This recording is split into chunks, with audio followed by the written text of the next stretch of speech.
O livro dos Salmos é uma coleção de 150 antigos poemas hebraicos, canções e orações que vêm de todos os períodos diferentes da história de Israel. Muitos desses poemas estão relacionados com o rei Davi, 73 na verdade, e ele era conhecido como um poeta e arpista. Mas há muitos autores diferentes por trás desses poemas. Há os poemas de Asaf ou dos filhos de Corá, e alguns são de outros líderes de adoração no templo. Até mesmo Salomão e Moisés têm seus próprios poemas, e quase um terço deles são anônimos. Muitos desses poemas vieram a ser usados pelos coros que cantavam no templo de Israel, mas o livro dos Salmos não é um livro de hinos. Em algum momento no período após o exílio de Israel na Babilônia, esses antigos poemas foram reunidos e intencionalmente organizados no livro dos Salmos antes de nós. E ele tem um conceito muito original e uma mensagem que você não vai notar a menos que leia do início ao fim. Para ver como o livro de Salmos é projetado, é muito mais útil começar do final. O livro conclui com 5 poemas de louvor ao Deus de Israel. E cada um começa e termina com a palavra Aleluia, que é hebraico para uma ordem, para dizer a um grupo de pessoas para louvar a Yah, que é a abreviação do nome divino Yahvé. Esse é um ótimo arranjo de 5 partes e parece que alguém está nos dando uma conclusão para o livro. Por isso a pergunta: o livro tem algum outro sinal de conceito intencional? Se prestar atenção aos títulos dos poemas, você notará que em 5 lugares os tradutores da Bíblia colocaram os títulos Livro 1, Livro 2, Livro 3, Livros 4 e 5 em vários pontos. E isso divide o livro em 5 grandes seções. A razão para isso é que o poema final de cada uma dessas seções tem um final muito semelhante que parece uma adição editorial. Diz algo assim: que o Senhor, o Deus de Israel, seja abençoado para todo sempre. Amém e amém. Então, o livro tem uma conclusão. Ele tem uma organização interna em 5 partes principais. E então, o lugar natural para irmos a partir daqui é para o começo procurando uma introdução. E o que encontramos? Salmos 1 e 2, que estão fora do livro 1, porque a maioria dos poemas do livro 1 está ligada a Davi, exceto os Salmos 1 e 2, que são anônimos. Salmo 1 celebra como uma pessoa que medita na Torá é abençoada, lendo-a em oração dia e noite e depois a obedecendo. A palavra Torá significa simplesmente ensinar, e mais especificamente se refere aos 5 livros de Moisés que iniciam o Antigo Testamento. E aqui, na verdade, a palavra parece ser usada com os 2 significados em mente, o que explica porque ela tem 5 partes principais. O livro dos Salmos está sendo oferecido como uma nova Torá, que ensina ao povo de Deus a prática da oração ao longo da vida, enquanto se esforçam para obedecer aos mandamentos de Deus dados na primeira Torá. O Salmo 2 é uma reflexão poética sobre a promessa de Deus ao rei Davi, de 2 Samuel capítulo 7, que um dia um rei messiânico viria e estabeleceria o reino de Deus sobre o mundo, derrotaria o mal e a rebelião entre a nação. O Salmo 2 conclui dizendo que todos os que se refugiam no rei messiânico serão abençoados, precisamente a palavra usada para abrir o Salmo 1. E assim, juntos, esses 2 poemas nos dizem que o livro dos Salmos foi criado para ser o livro de orações do povo de Deus. Enquanto eles se esforçam para ser fiéis aos mandamentos da Torá, têm esperança e aguardam a chegada do futuro rei messiânico. Agora, com esses 2 temas introduzidos, podemos começar a ver como os livros menores também foram projetados em torno dessas 2 ideias. Assim, por exemplo, o livro 1 tem no centro uma coleção de poemas, Salmos 15 a 24, que começa e termina com uma chamada à fidelidade da aliança. Então, Salmos 16 a 18, encontramos uma descrição de Davi como um modelo desse tipo de fidelidade. Então, ele clama a Deus para libertá-lo e Deus o eleva como rei. No conjunto correspondente de poemas, Salmos de 20 a 23, o Davi do passado tornou-se uma imagem do rei messiânico do futuro, que também clamará a Deus. Ele será dado e, em seguida, receberá um reino sobre as nações. Então, bem no centro dessa coleção está o poema, o Salmo 19, dedicado a louvar a Deus pela Torá. Então, aqui vamos nós, os 2 temas dos Salmos 1 e 2 estão unidos firmemente aqui. O livro 2 abre com 2 poemas que estão unidos em sua esperança de um futuro retorno ao templo em Sião. E esta é uma imagem intimamente associada à esperança do reino messiânico. Então, o livro 2 termina com um poema que descreve o futuro reinado do rei messiânico sobre toda a nação. Esse poema é realmente surpreendente, porque ecoa todas as outras passagens dos profetas sobre o reino messiânico. E conclui dizendo que o reinado deste rei trará o cumprimento da antiga promessa de Deus a Abraão, de trazer a bênção de Deus para todas as nações. O livro 3 também conclui com um poema refletindo na promessa de Deus a Davi, Davi, mas dessa vez à luz do exílio de Israel. Então o poeta se lembra de como Deus disse que nunca abandonaria a linhagem de Davi. Mas agora ele está olhando para a rebelião de Israel e o seu resultado, e destruição, e exílio, e a queda da linhagem de Davi. E assim o poeta termina pedindo a Deus que nunca esqueça a sua promessa a Davi. O livro 4 foi concebido para responder a essa crise do exílio. Assim, o poema de abertura nos leva de volta às raízes de Israel com a oração de Moisés, e ele faz o que fez no Monte Sinai após o incidente do bezerro de ouro, que é invocar a Deus para mostrar misericórdia. O centro do livro 4 é dominado por um grupo de poemas que anunciam que o Senhor, o Deus de Israel, reina como o verdadeiro rei do mundo, e que toda a criação, árvores, montanhas, rios, todos são convocados para celebrar esse dia futuro, quando Deus trará a sua justiça e reino sobre todo o mundo. O livro 5 abre com uma série de poemas que afirmam que Deus ouve os gritos de seu povo e um dia enviará o futuro rei para derrotar o mal e trazer o reino de Deus. Esse livro também contém duas coleções maiores, uma chamada de Hallel e outra chamada de Cânticos de Peregrinação. Cada uma dessas coleções conclui com um poema sobre o futuro reino messiânico. E essas duas coleções juntas sustentam a esperança de um futuro ato de Deus semelhante ao Êxodo para redimir o seu povo. E então, entre eles está o Salmo 119, o poema mais longo do livro. É um poema de alfabeto, onde cada linha começa com uma nova letra do alfabeto hebraico e explora a maravilha e o dom da Torá como a palavra de Deus para o seu povo. Então, aqui vamos nós. Os temas dos Salmos 1 e 2, Torá e Messias, combinam todos juntos aqui no livro 5, o que nos leva de volta a essa conclusão de 5 poemas. No poema do centro, Salmo 148, toda a criação é convocada para louvar o Deus de Israel, porque, como está escrito, ele levantou um chifre para o seu povo. O chifre aqui é uma metáfora do chifre de um touro erguido em vitória, e essa imagem ecoa de volta a mesma imagem usada na canção de Ana para o capítulo 2 de 1 Samuel, mas também para o Salmo 132 anterior. O chifre é um símbolo para o futuro rei messiânico e a sua vitória sobre o mal é uma conclusão apropriada para esse livro incrível. Aqui está mais uma coisa que você provavelmente não notará se não ler esse livro em ordem. Há muitos tipos diferentes de poemas no livro dos Salmos, mas todos basicamente se enquadram em duas grandes categorias: poemas de lamentação ou poemas de louvor. Poemas de lamentação expressam dor, confusão e raiva sobre quão horrível o mundo é e quão horríveis são as coisas que estão acontecendo com o poeta. E assim, esses poemas chamam a atenção para o que há de errado no mundo e pedem a Deus para fazer algo sobre isso. Há muitos deles no livro, o que nos diz algo importante, que a lamentação é uma resposta apropriada ao mal que vemos em nosso mundo. Mas o que você notará é que os poemas de lamento predominam no início do livro, nos livros de 1 a 3. Mas preste atenção, pois você também verá poemas de louvor ocasionalmente. Os poemas de louvor são poemas de alegria e celebração, e chamam a atenção para o que é bom no mundo e recontam as histórias daquilo que Deus fez em nossas vidas e agradecem a Deus por isso. Nos livros 4 e 5, você notará que os poemas de louvor chegam a superar os poemas de lamentação. E tudo culmina nessa conclusão de aleluia em 5 partes. Então, essa mudança de lamentação para louvor é profunda e nos diz algo sobre a natureza da oração, à medida que esperamos pelo reino messiânico, como o livro nos ensina a fazer.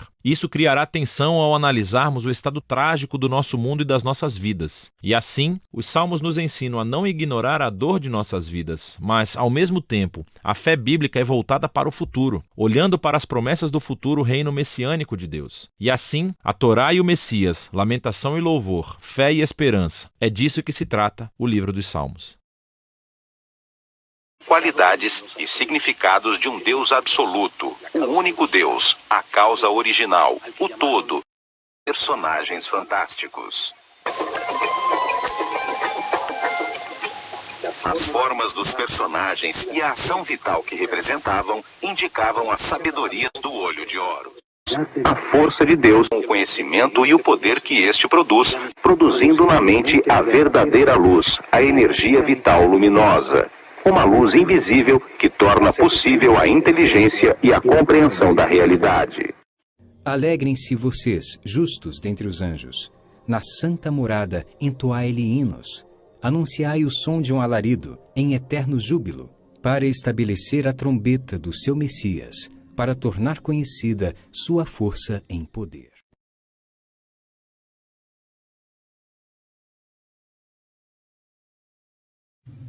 Não há nada mais precioso e está à sua disposição. There is nothing more precious, and it is yours to have. Quem é igual a ti, ó Senhor, dentre os deuses? Elim.